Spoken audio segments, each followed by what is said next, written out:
Welcome everyone to the 2022 DIBS Distinguished Lecturer Symposium, Representing the World in Our Brain. This annual symposium aims to promote dialogue and translation of neuroscience knowledge, centering on a springboard talk by a distinguished speaker.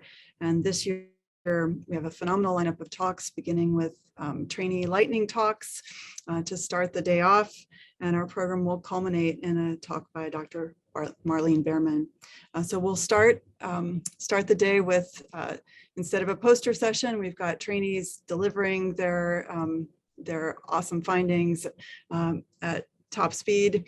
So we have 5 minutes for each talk, 3 minutes per for the presentation, and then 2 minutes for questions, and we'll pick the top hit question and give the speaker 2 minutes to respond. Everyone, please use the Q&A function to post your questions, and we'll take them first come, first serve. And so I'll start off with our first trainee speaker. Thank you, Allison. Our first speaker is going to be Abigail. She's a graduate student here at Duke, and let me share her presentation for you. Go ahead, Abby. Cool.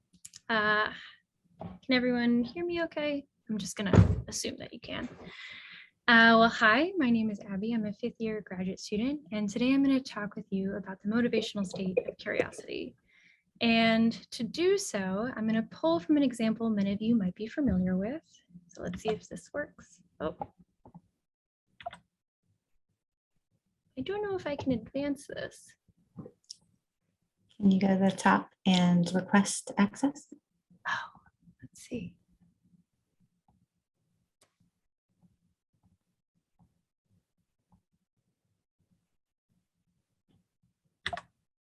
Oh, click to start. Okay, cool. Well, I'm going to pull from an example many of you might be familiar with, maybe. There we go. Okay. So this is Wordle. And if you're unfamiliar with the game of Wordle, basically your goal is to guess a mysterious 5-letter word in 6 tries or less. You can start with any word and you'll guess, and as you guess, you'll be alerted to what letters are in this mystery word. So,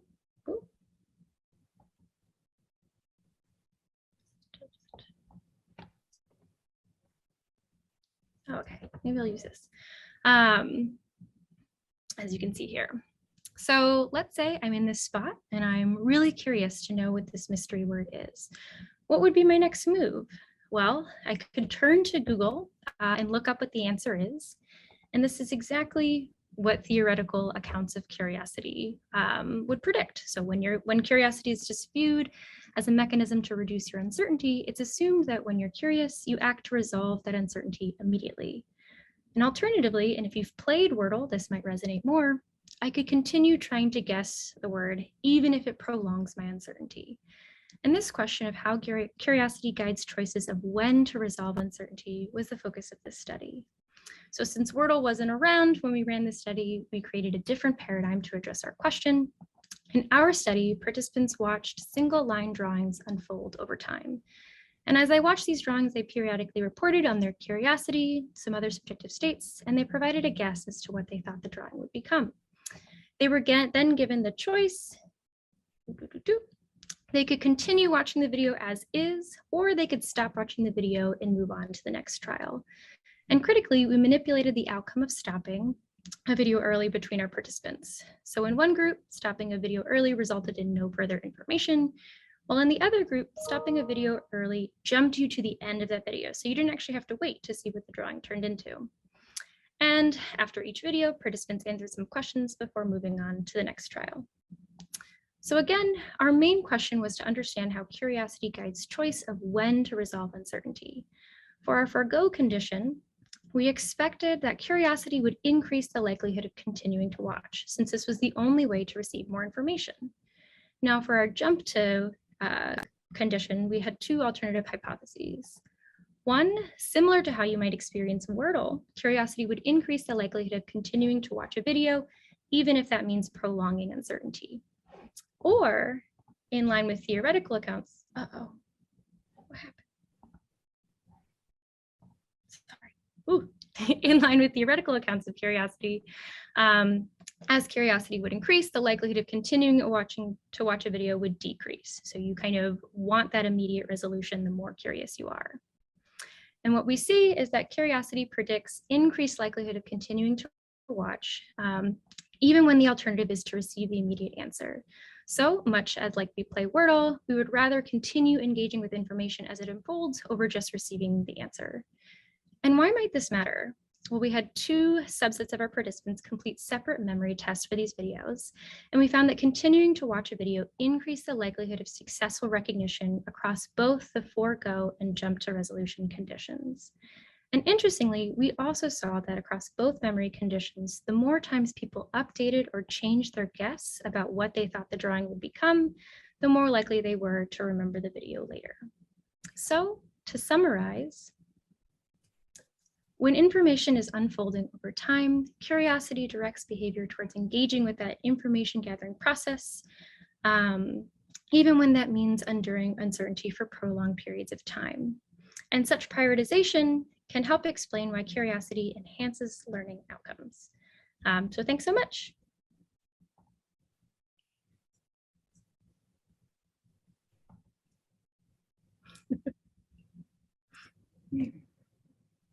Questions for Abby? Do we have, Dr. Behrman. Hi, that was a great talk, and you managed the technology really well. My question is as follows. Do you think it's possible that when somebody is foregoing or jumping, they basically become disengaged from the task? And so it's not so much curiosity that continues through the task and enhances their memory in the end, but that they continue to remain engaged with the task. Absolutely. So let's see. Basically, we took a couple different measures in terms of, and had a pretty large model in terms of what was trying to and predicting the choice to continue versus stop. And we definitely see things kind of like disengagement or boredom that seem to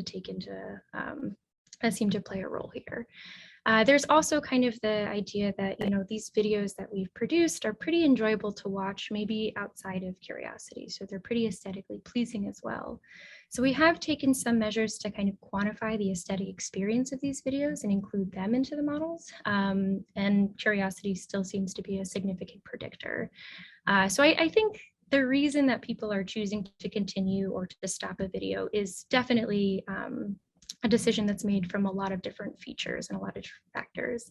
But curiosity is seeming to be still an important one in that mix. Thanks. Mm-hmm. Thank you, Abby, for that presentation.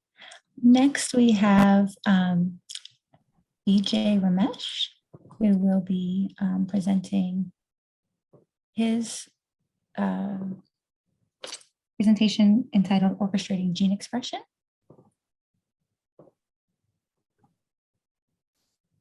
Can everyone hear me? Okay. Yes, you're good. Cool. So it was a great talk by Abigail. We'll take a little detour and conceptually talk about some molecular biology. So hi, everyone. My name is Vijay Ramesh. I'm a 5th-year PhD student in Ann West's lab in neurobiology. And I'll hopefully describe to you what I work on in under 3 minutes. So, that's one second.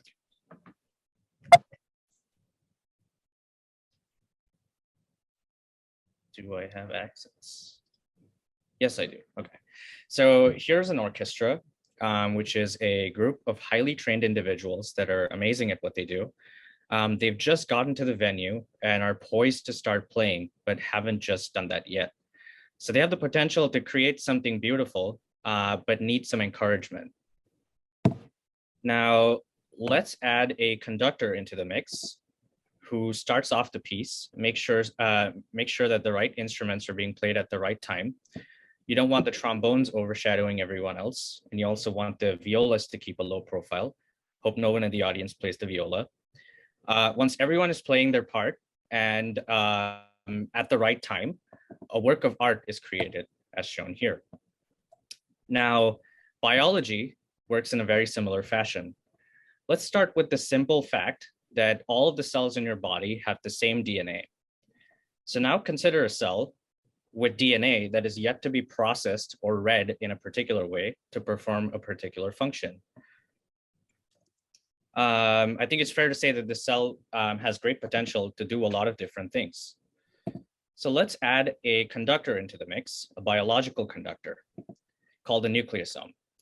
So for DNA, this conductor essentially allows it to wrap around it, and as such either winds or unwinds DNA and turns on or off genes that are near it. And the activity of this conductor is what can allow a cell with great potential to create a work of art, such as the brain. So my lab is very interested in trying to understand how this conductor does its work. So we know that the nucleosome can be chemically modified either by the cell's own internal machinery or the cell's environment to either compact or decompact the DNA that it surrounds. So why is this important?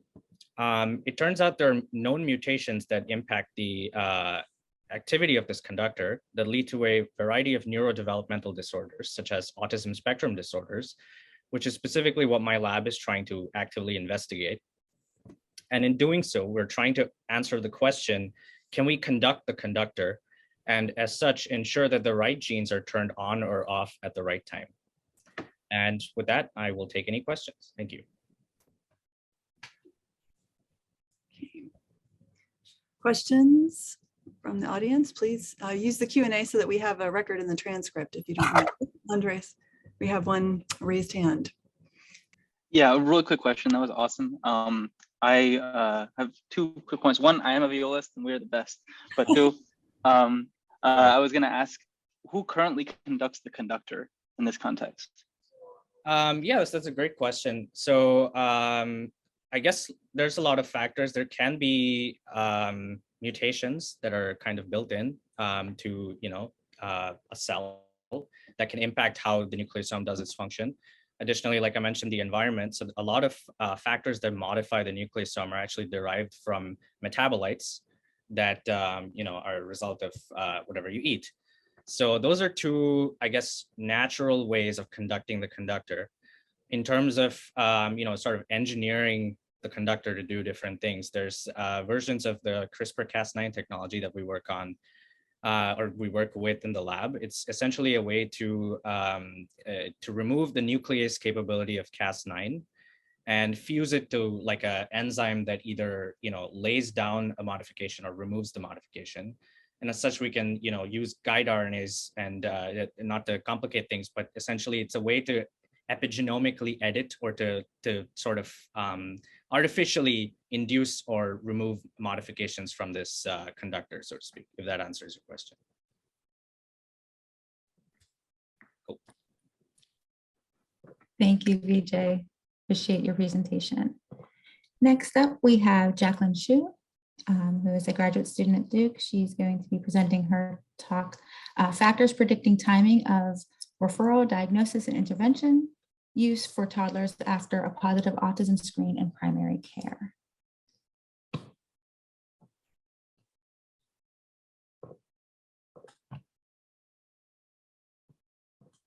Would I be to share my screen calling or, oh, you're There you go. Sorry, didn't notice. So hi everyone, I am currently a third-year medical student at Duke, and I apologize, I don't have any fancy animation like the previous presenters. Mine is just a very simple clinical research. So to start with, autism spectrum disorder have been known to be diagnosed at 18 months of age for a while, and that we also knew that the early intervention toddlers have shown to lead to better outcomes. However, the national median age of autism remained at 51 months. And despite the wide implementation of screening tools such as modified checklists for autism and toddlers with follow-up, known as MCHAT, a lot of the kids who have been screened don't participate in the evaluation subsequently, so that diminished the clinical benefit. Moreover, a lot of the culture and language barriers that we've seen in the healthcare world have played important roles in creating disparities in the screening results. So what we want to know is that through chart review, We hope to better understand how various demographic factors, whether developmental or autism concerns reported by caregivers or providers, are associated with different lengths of delay between screening and completing evaluation and receiving a diagnosis. So what we did is that we analyzed a chart of 309 children who screened positive on MCHAT or whose medical chart showed a documentation of autism diagnosis. The chart was the data was manually collected in 6 months increment, beginning at 18 months, because that's when often the first MCHAT is administered. And then combined with the data from DIBS, we were able to carry out logistic regression analyses and time to event analysis. So really quick for results, what we have found is despite the fact that Hispanic Latino children receive the same amount of referrals within the DIBS system as non-Hispanic Latino population, they received it at later timing. And we realized that consistently, children who have speech concern, autism concerns reported by caregivers or providers during 18 to 24 months of age were consistently having an increased chance of being referred to evaluation, completing the evaluation, and receiving diagnosis. They also have a higher chance of initiating appropriate intervention services when necessary. So in conclusion, what we found is that in order to enhance the clinical benefits of autism screening and ensure timely diagnostic evaluation and diagnosis, we would like to advise providers to have more attentive listening to caregivers' concerns during the clinical visits and take into account their cultural backgrounds when delivering interpretation of screening and evaluation results.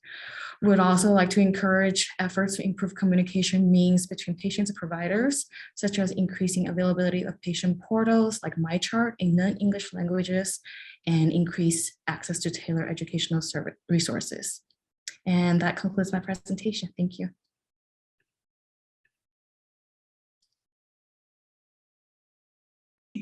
Questions?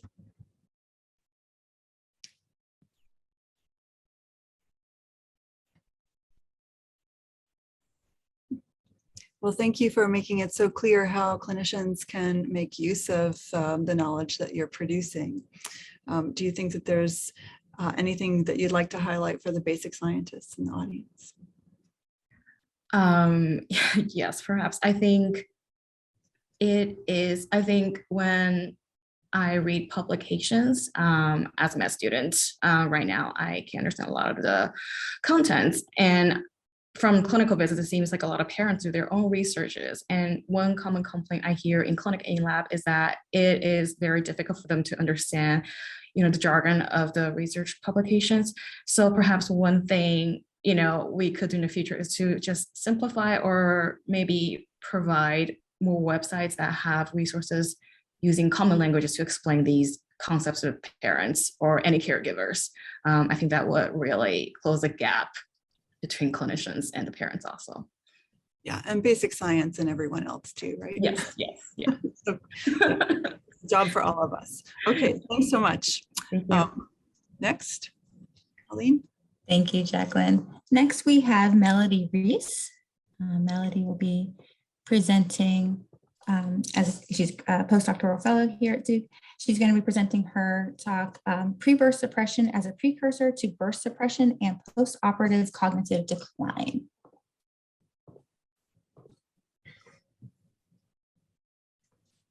Thank you.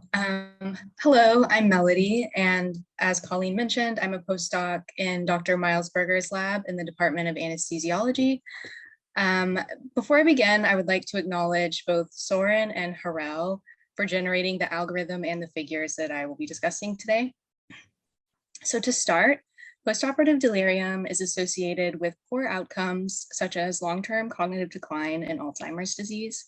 And burst suppression, which is a pattern of high-frequency bursts and then low-voltage suppression, is a predictor of delirium.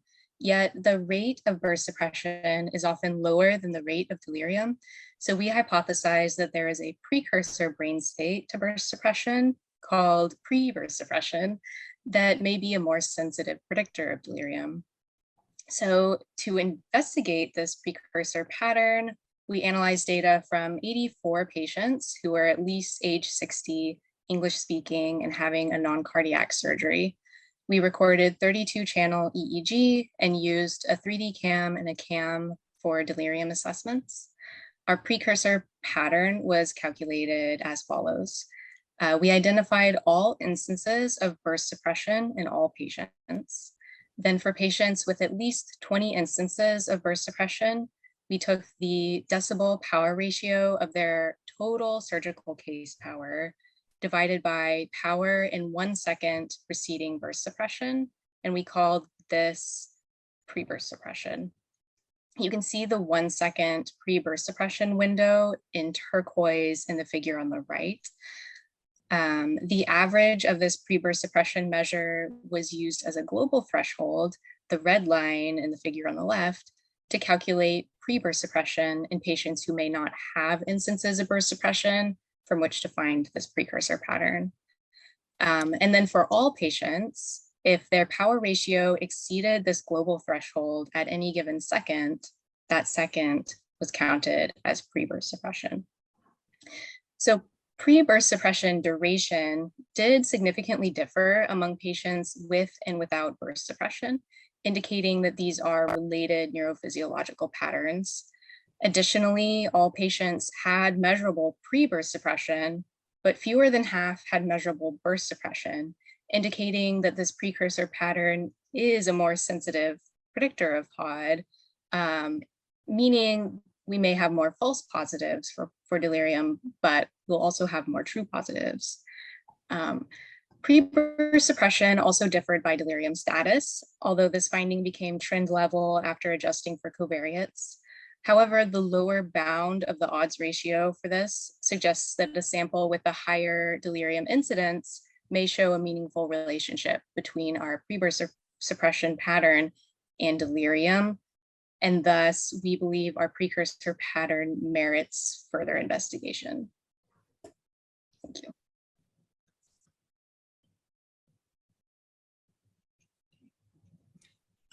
Andras?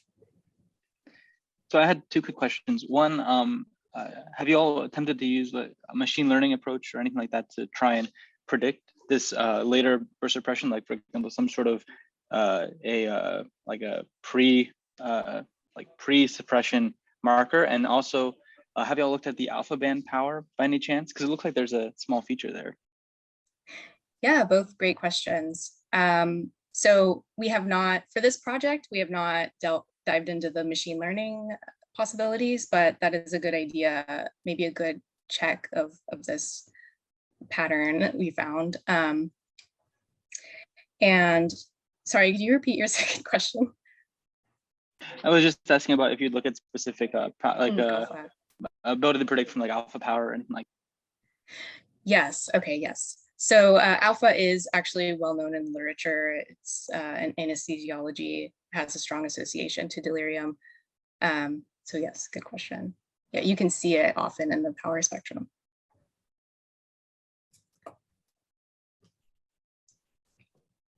Okay. Thank you for that question. Thanks so much, Melody. Next, we have Danielle Clark, who is a graduate student here at Duke. She'll be presenting her talk, The Role of Interferon Gamma and STAT1 Signaling in Neuronal Excitability and Behavior.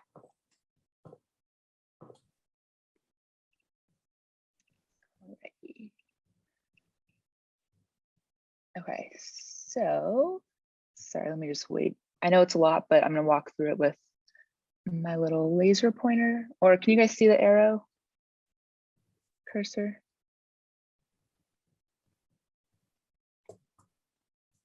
No, okay. It's hard to see the arrow. Yeah. All right, yeah, I'm trying to see if I can get the laser pointer, but I don't think I can. So There's I will do my, you can see it? Okay. All right, then we will get started. Yeah, so I'm a fourth year grad student in the Department of Immunology in Tony Filiano's lab. And so I'm interested in how classical immune signaling pathways work in non-immune cells such as neurons and how that works, particularly in the context of autism spectrum disorder. And so a lot of recent studies have come out highlighting the role of the immune system in autism, and more specifically, The interferon gamma pathway is one of the most highly enriched pathways in the brains of individuals with autism. And so this is an antiviral immune signaling pathway. And typically when cells see interferons, the downstream transcription factor STAT1 becomes phosphorylated and activated very quickly, which induces the expression of a whole host of pro-inflammatory and antiviral genes. And so since too much inflammation can be harmful, STAT1 typically becomes dephosphorylated and deactivated very quickly, which we see happens here in microglia. However, when neurons see high levels of interferon gamma, they actually have this really robust, prolonged STAT1 response, lasting up to a week after treatment with interferon gamma. And so this also results in the increased and prolonged expression of downstream STAT1 target genes. And so in these experiments, I was using high levels of interferon gamma in the hopes of kind of mimicking perhaps an infection or maternal immune activation, which is implicated in autism, and kind of hoping to mimic the context that a neuron might be in these situations. However, we know that even at just at steady state, there are always low physiological levels of interferon gamma present in the CNS. And so even after an infection or an immune event has resolved, neurons are still going to see these low levels of interferon gamma. And so we were interested in seeing if this prolonged STAT1 response had any effects on future subsequent interferon gamma signaling in neurons. And so to test this, I treated neurons with a high dose of interferon gamma to induce that prolonged STAT1 response. And then a week later came back and re-stimulated them with a low physiological dose of interferon gamma. And what we saw was that these neurons are responding as if they've seen another high pathological dose of interferon gamma, really suggesting that these neurons have been primed to have an altered and enhanced future STAT1 response, even when they're only seeing low physiological levels of interferon gamma. And so we wanted to know what might this prolonged STAT1 response be doing in vivo. And so we developed a mouse model using a STAT1 gain of function mutation in which STAT1 cannot be dephosphorylated. So you get this prolonged signaling. And so when we drive this mutation in neurons, these mice have social deficits, cognitive deficits, as well as increased susceptibility to seizures, which are all common comorbidities in autism. However, when we drive this mutation in microglia, which are also heavily implicated in autism, these mice are normal. And so we really think this unique STAT1 response is neuron specific. And so we still don't know how or why these neurons have a unique STAT1 response, and we don't know how this prolonged signaling is leading to these autism-like phenotypes, but hopefully by uncovering a neuron-specific role for STAT1, we are a little bit closer to understanding autism, as well as other neurological disorders in which the immune system has been implicated. So that I will take any questions.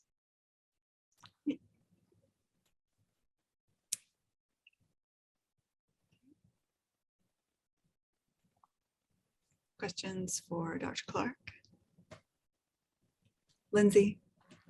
Yeah, I had a question. I was wondering if you saw that there was any cell type or brain region specificity of this STAT1 response, or whether this is a general property of all neurons. Yeah, that is a great question, and something we are currently in the process of trying to kind of elucidate. But yeah, we've got at the moment, so the data I just showed, that is driving that mutation in all neurons. But we've got a couple mouse lines going where we're inducing it in inhibitory only, excitatory only. We want to look at different brain regions and see if that makes a difference. So we don't know yet. I'm sure we're thinking there's probably some specificity. We just haven't gotten there yet, but definitely a direction we're thinking. So stay tuned. Thank you very much, Danielle. Okay, our next speaker is Dmitry Isayev. He is a graduate student here, and he'll be doing his presentation on the use of computer vision analysis for coding visual attention during EEG experiments.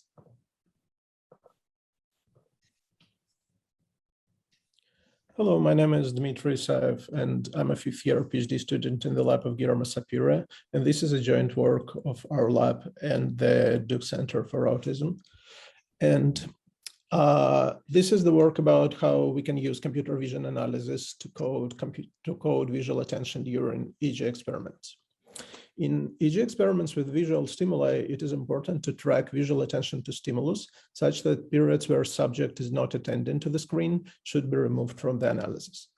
And annotating visual attention is a labor-intensive process, which is done either manually, online, or it is done offline by annotating a video recording by a lab technician. And computer vision analysis may offer an efficient and systematic way to code participants' visual attention.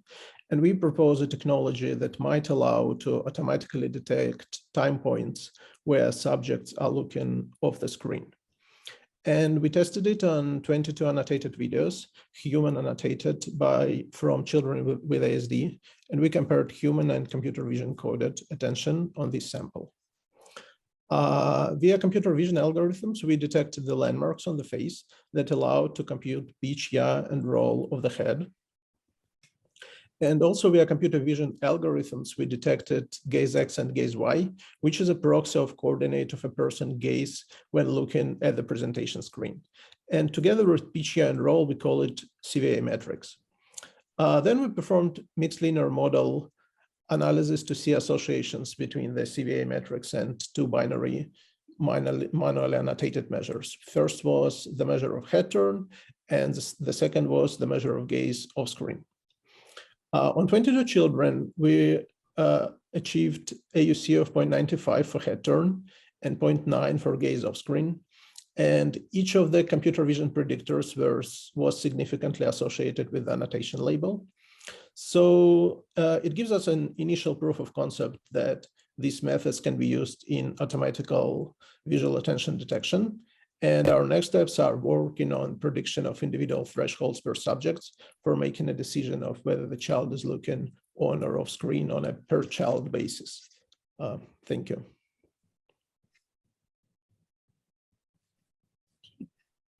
Great. Dr. Berman has a question. Hi, thanks for the presentation. It looks amazing and really nice to be able to include the head movement parameters along with the gaze coordinates. The question that I have is whether or not what you are benchmarking using these factors is attention, or is simply the participant looking at the screen. So in my world, I make a distinction between attention and fixation. And I wondered whether you were tracking fixation rather than attention. It's a good question. So thank you for it. And the thing is that we are of course tracking the look at the screen, and we kind of track whether the person is looking or not at the screen. Of course, we cannot be sure that person is attending at this point, really with their attention. But what we can do is we can make sure that we know that person is looking at the screen for some distinct period of time, and that way check whether it's the person is fixating for a long period or person is just glancing on and off. So we kind of can get the timeline of whether the person is looking or not at the screen. Great. But of course, looking doesn't guarantee attention. That's true.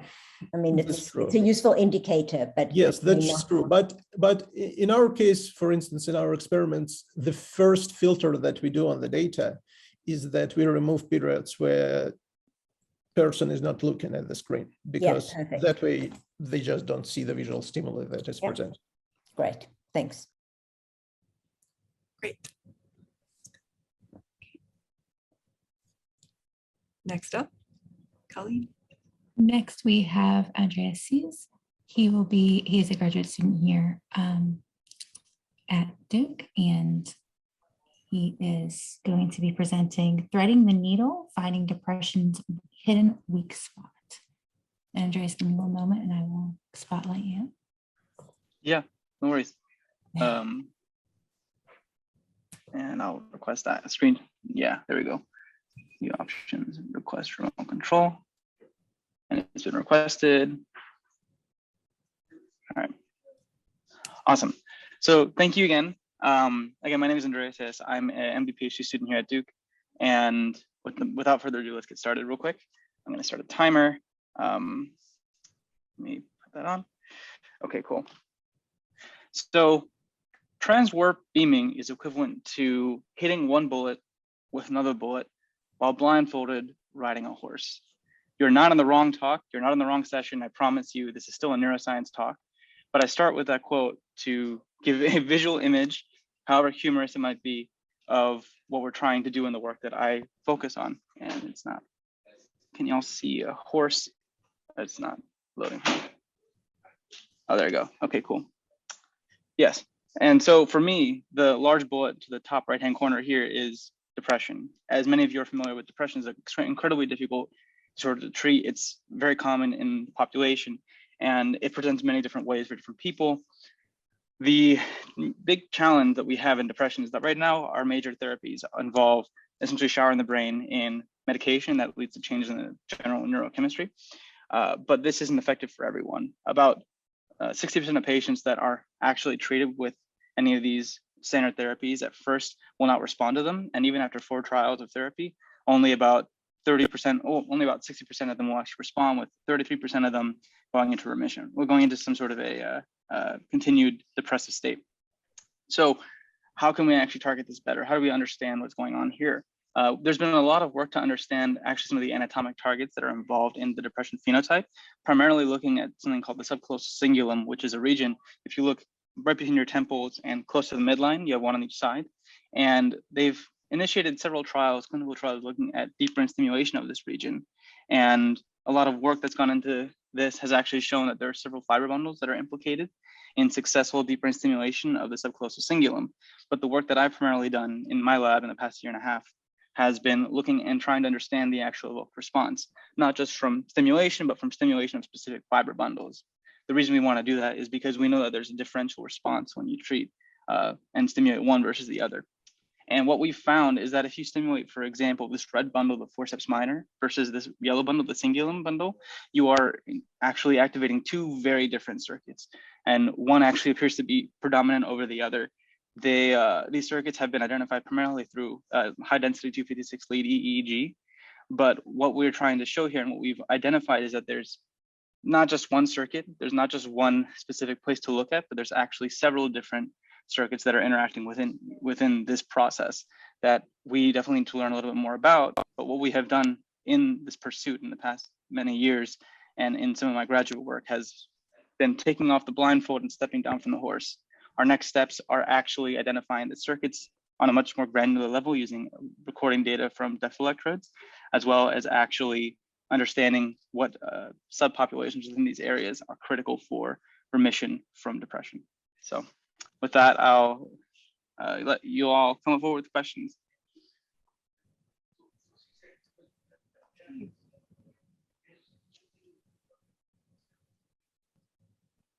Well, that was a compelling metaphor. Is it a Star Trek quote? Berman, yeah, Dr. Berman. Yes, really enjoyable and a good metaphor. I have somewhat of a methodological question because I'm extremely interested in how you can know specifically which fiber bundle you're in, whether you're in the cingulum or if you're in forceps minor. Through your depth recording, are you co-registering with MRI? How are you doing this wonderful identification?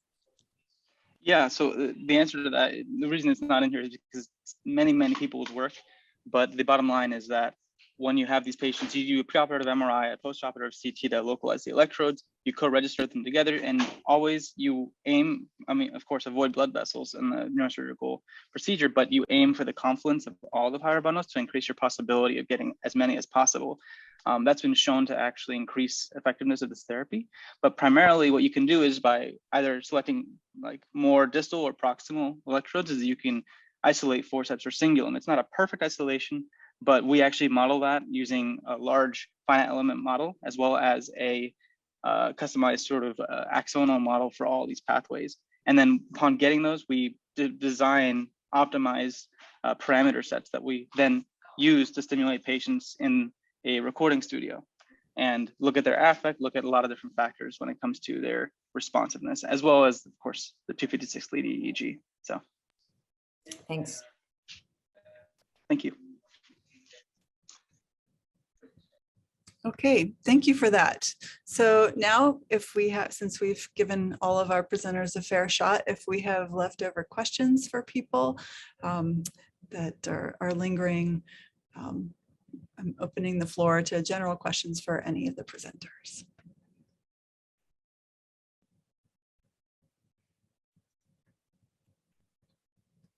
Including questions from the presenters for each other, since you all were focused, keeping on time.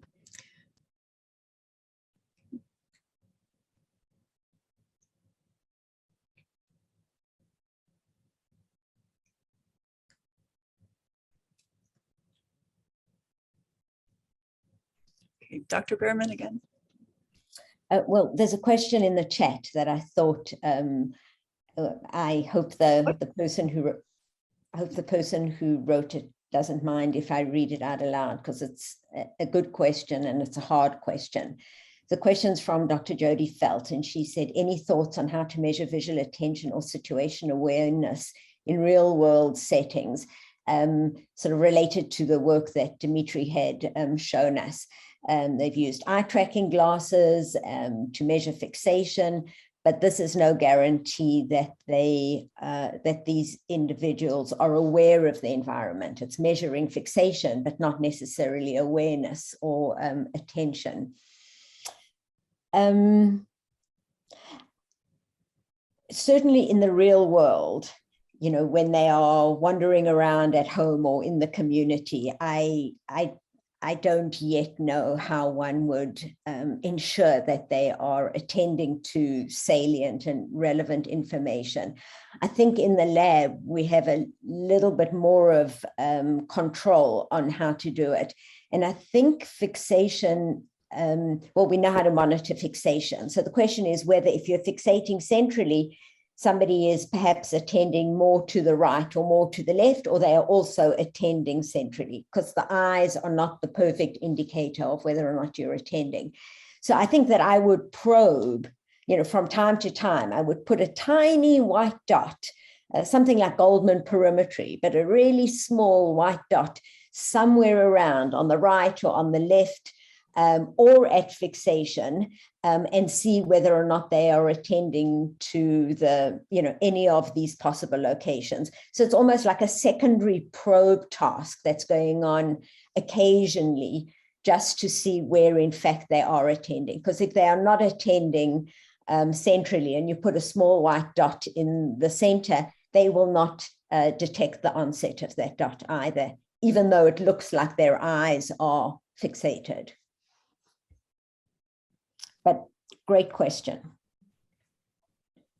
I think there's sort of a reciprocal question about what the contents of working memory are, even irrespective of what we're fixating on in the external world, right? That those are separable, but at least knowing people have their eyes open and are perceiving information that you think they're perceiving is a real control. It seems important. Yeah.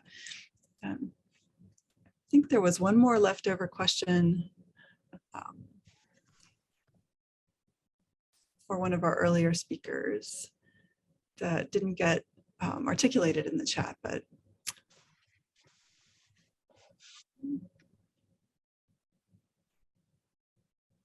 okay, well, we will have another opportunity for a discussion for all of these, all of our science and the talks that are to come in between the faculty talks and at the end of the day when we have all of this knowledge that people are sharing with us. So we're going to take a short break now and reconvene at 2 for the faculty talks so that everybody's fresh for the rest of the afternoon. All right, thanks everyone. We'll see you in a few minutes.